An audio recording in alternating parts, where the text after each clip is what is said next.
Hello, sociology scholars. This is part 2 of Approaches to Crime Control. We ended with this last slide giving statistics on capital punishment, and what I should have done was to actually end on this slide, which includes a map that shows the death penalty in the United States. So if it's a little bit hard to read from your screen, the darker blue indicates states with the death penalty. The light blue, so the state of Washington is one of those, includes states without the death penalty. And then the states that are gray, states with a governor-imposed moratorium. And moratorium means a stop. Okay, so going on to our first slide, the second approach in the criminal justice system is called retribution. And the definition of retribution is punishment intended to make criminals pay compensation for their acts, for their crimes. So we're going to get into this right here. Think about retribution as eye for an eye.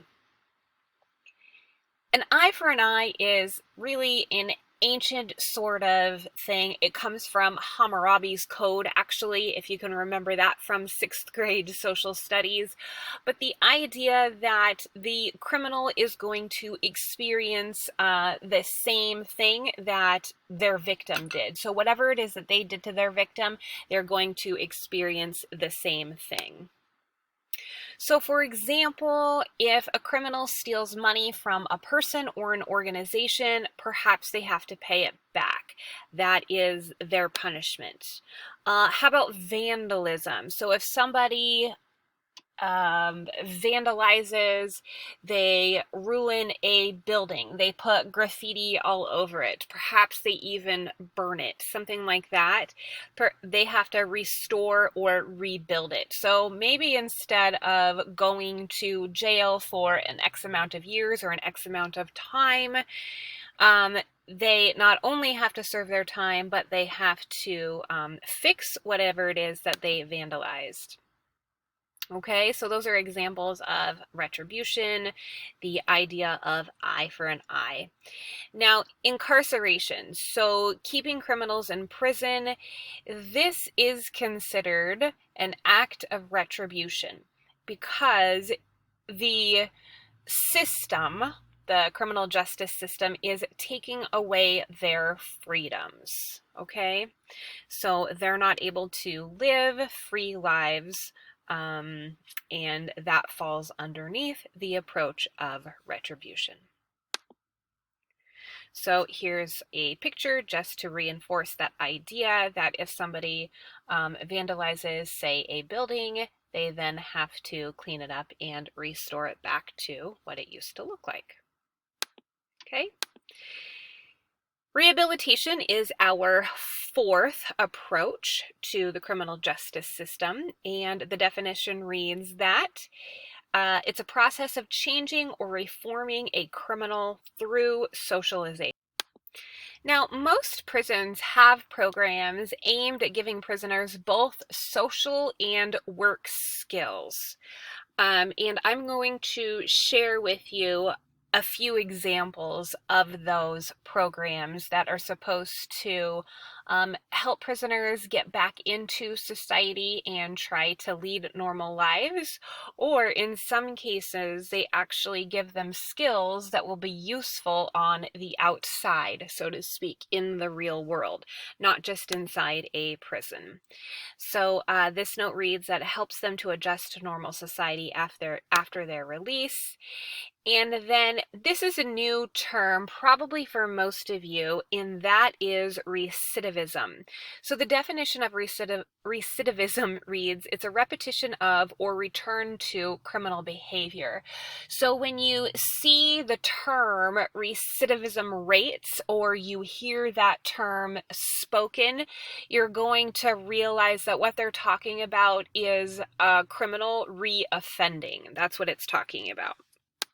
Okay, more than half of those released from penal institutions, so from jail, from prison, are sent back to prison in 3 to 5 years.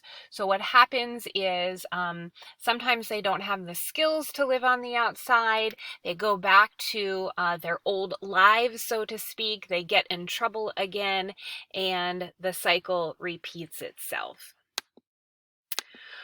Okay, so here I'm going to share a few pictures of rehabilitation programs that are in different areas of the country. So you can see that this is an actual photograph of some prisoners, and you can see that they're doing some art. So, there's a California prison project that actually puts money into different arts programs. And the idea with this is that the prisoners learn to think positively. They have an outlet maybe for some of their thoughts, their feelings, and they can put that into art. It gives them a positive direction in which to head. This is a picture of an inmate, and you can see that there's a whole bunch of goats right here, and he's working at a dairy. So in Colorado, there's a prison work program that is completely voluntary, so they're not made to do this. They can sign up if they want to be part of this work program. There's actually an application process, so they do have to fill out an application. They have to go through an interview. So not all prisoners are chosen to work with the animals, but they do learn skills like animal husbandry, which means that they learn how to care for animals, use animals for human consumption, whether that's making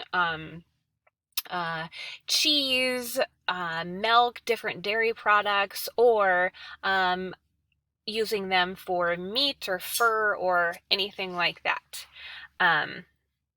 Yes, okay. And our last one is, there it is. There's actually a private prison corporation in Tennessee that provides a GED program for the prisoners that are incarcerated there. Okay, that brings us to the end of part 2 on approaches to crime control. Please let me know if you have any questions. Bye.